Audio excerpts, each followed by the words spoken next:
What's up, YouTube? It's your boy MG, the producer. Man, it's been a minute, but I'm back with a new video, especially a video to let y'all know my decision of what's going on with the MPC X and whether or not I was going to sell this thing. Just to answer the question, no, I'm not selling the MPC X. I'm going to break down why I'm not selling the MPC X. Stay tuned for the video. All right, so I'm back on the MPC X, and one thing that I've been loving about the MPC is that it actually has been acting as a sound module for me, especially with the hype synth, especially with everything that's built into it. I have really been just kind of playing a lot of melodies.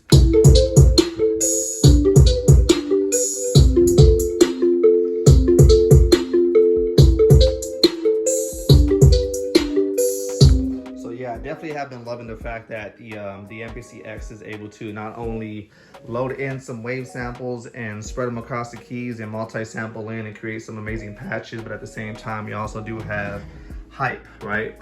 And one of the most amazing things you can do with hype is actually come into its presets, come over here to preview, and come all the way down here to the initial presets, right? All the way at the bottom, come over here, and then you have all the different kind of synthesis that is available inside of the MPC X. And they're all the initial patches, right? So if you want to build an analog one, you're able to kind of start from scratch and build out your synth from here. So you're able to kind of build out some synth patches in here and really kind of, you know, dabble around with sound design at the same time, right? So pretty incredible. So that has been one feature for sure that I have been loving with it. Also, you know, pretty much just sampling, you know, some stuff out of the XL7, like keyboard patches. I shot a video on doing it before. It's one of my key group videos. If you haven't watched that one, please go ahead and do so. But basically, yeah, you're able to pretty much grab something like, you know, the XL7 or, you know, a Reason patch or an Absinthe patch or something like that, sample it into the MPC X, connect something like a small MIDI controller like the MPK Mini, and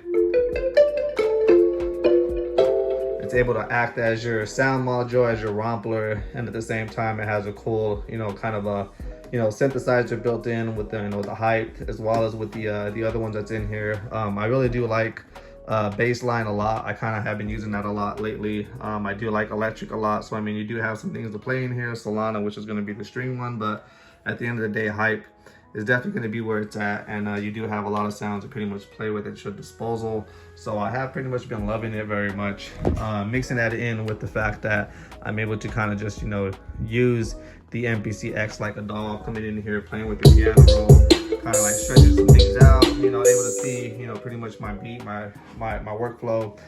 One of my favorite things about playing with the hype synth, just to get back to hype, is that, you know, all these parameters that you pretty much see are going to be here in my Q link. So it really does turn, you know, the MPC X into, you know, kind of like a module basically, right? Same thing like my XL7 up here, right? You're able to kind of, you know, get in here, you know, change some of the filters, play with some of the effects, you know, add some of the sustain or whatever kind of different kind of you know, ARPs or different kind of modulars, or, you know, attack, delay, sustain, whatever you want to pretty much add to it, right? You pretty much have these knobs available to you, so it kind of makes this a tweakable rompler, right? Having this available to you kind of does the same thing, and it really kind of just makes the MPC very powerful. Having the bigger touchscreen on it kind of takes away from the need of having the computer. If you actually notice around me, I don't even have a computer connected. In fact, my MacBook is really old. I was considering selling the MPC Live in order to buy a newer computer, but what I have decided was to actually keep the MPC X. I'm sorry, I said Live earlier a second ago, I'm sorry about that, but what I've decided is to keep the MPC X. This is going to be my workhorse. This is my centerpiece. This is where everything is going to go to. I don't care if you have a guitar, I don't care if you have any kind of an instrument, if you want to do any kind of a vocal, it's all going to be done inside of the Boxer, because this is basically going to be my centerpiece. This is the master of the studio, and it pretty much definitely earns its place as so. There's many reasons why this thing pretty much is the centerpiece here. So with that being said, let's go ahead and touch base on a couple of things real quick. One thing I want to share is that the MPC X is really the only MPC that I have ever found, and not even an MPC, not even the computer has been able to do this for me, but that is be able to control the XL7. What does that mean? You see here that we have program, then we have bank MSB, and then bank LSB. The bank MSB, you see that number 4, that will be my composer ROM. When I change this bank Right now it's 0. If you take a look here, change it to bank 1. I can change it to bank 2 and 3. And then I can even come over here, right, and change my sound. It's also incredible that I can also come in here and change banks. Get into the crew ROM, get into the XL7, get into the MP7, right? So that gives me accessibility to all 4 of them. And I can come over here and save out as a MIDI note or a program basically, and it'll pretty much know to go ahead and set it on, you know, ROM 4 or bank 4, which will give me the composer ROM. You know, go to the 3rd pretty much bank and, you know, program 11, and the MPC will control the XL7 to play back, you know, the MIDI notes that are going to be inside the XL7. That's pretty fire.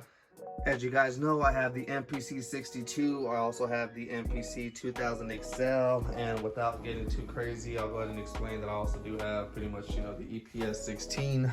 And I have really been spending the last couple of months in doing some sound comparisons and trying to figure out, you know, pretty much the MPC X and the 60 and the 2000 XL, how they're sounding and sound comparisons. And I'm going to go ahead and flat out say that the MPC X is blowing the MPC 60 and the 2000 XL out of the water. The EPS 16 Plus does give the X a run for its money when it does come to sound quality. I'm not gonna knock Ensoniq for what it is. I mean, it is quality for what they produced. I can't say that the MPC X sounds better or worse than the Ensoniq EPS 16. The EPS 16 has a characteristic of its own, but I would say that the MPC X definitely is going to beat it sonically. It very much just captures everything from, you know, the highs to the lows to the mids at pristine quality. I definitely want to say that the EPS 16 really shines in the mid and the highs, not very much in the lows. And I want to say that the MPC X is able to capture all of the sounds that you're pretty much throwing at it, and pretty accurate as well. So I'm really pretty much loving the new MPC series line. There's a lot of arguments and discussions that go on the forums, talking about new MPCs, old heads, new heads, boom bap, trap, whatever the heck it is, right? At the end of the day, I'm going to tell everybody right now, go out and get yourself a newer MPC, whether it's going to be the MPC 1, the Live, or the MPC X. At the end of the day, guys, being able to have key groups, being able to have synth patches with hype, being able to do your own programming and saving out your own patches, or being able to load in a bunch of different libraries that you can acquire from people like myself who give them out for free, or places like eBay who even sell like patches. I don't know how legitimate they are, but you know, they sell patches for, you know, the MPC, and it does make it amazing to be able to have something like this that loads super fast, and you're able to pretty much load up, you know, all of your sounds and all of your presets, take them with you on the go. What I love about it is going to be its memory and its capability, especially its sampling time. I mean, I'm able to kind of, you know, hook up this thing via MIDI, you know, play some melodies out, and I don't even save them in the XL7. I just record all the loops, all the melodies, all the bass lines, whatever I play, whatever instrument gets sampled into the MPC X and turned into a sample, and I just kind of just play it back, or maybe even turn it into an audio clip, and at that point I'm able to use some kind of like patch phrase or anything for kind of warping the sample and getting it to loop to the tempo. So definitely pretty much loving, you know, the MPC X again. Just wanted to shoot a video to let everybody know that the MPC X is here to stay. It is not going to be going anywhere. In fact, I am actually really kind of considering letting go of things like the EPS 16, selling the MPC 62, getting rid of the MPC 2000 XL, and really just kind of just focusing on nothing but the MPC X here, and just really just focusing and putting all of my attention into this box and into this machine and learning and mastering this workflow. I kind of do feel like AKAI is going to be blessing the MPC line with I'm hoping maybe expand or something new from the Air team. We all know already that AKAI is going to be coming out with this keyboard, and that keyboard is going to be pretty fancy, but in order to be able to have a keyboard like that, you're going to need to be able to provide that keyboard some real good instruments, and I'm really feeling like Expand would be perfect to be able to include in a 3.0 kind of update kind of situation, and really just provide us with amazing sounds as an MPC update, maybe a paid update, but still as an MPC update, but for the MPC keyboard, those probably would already be included. That's what I'm thinking. But anyways, long and short of it, guys, thank you very much for tuning in. This is going to be your boy MG, the producer. I just wanted to shoot a quick video, just a quick update upon why I'm loving the MPC X again. This is definitely going to be the beast of all beasts. I don't really think there's going to be another MPC out there that is comparable to this one here. Really, you know, it really is going to be the modern day, you know, MPC 3000 or MPC 60 or whatever kind of flagship, even the 4000. Right at the end of the day, this is going to give you the full-fledged transport. I love the fact that the pads are going to be center in the middle, not on the left side, not on the right side, but directly in the middle where I'm going to be working, looking directly at my screen as I hover over it. And you can see that huge glare is giving all these nasty little fingerprints. So you can definitely tell, guys, I did not prepare for this video. I just hit the camera and started shooting. But at the end of the day, all these bad boys back here really do matter. Having all of the MIDI ins and the MIDI outs, and having all of the ins and outs that come standard when it comes to having the MPC X. I'm really excited to pretty much use this guy right here.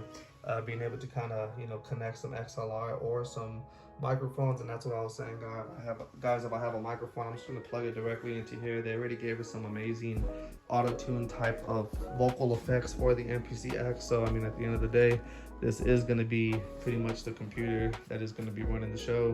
So once again, guys, this is going to be your boy MG, the producer. I am out, and you guys have yourself a blessed one.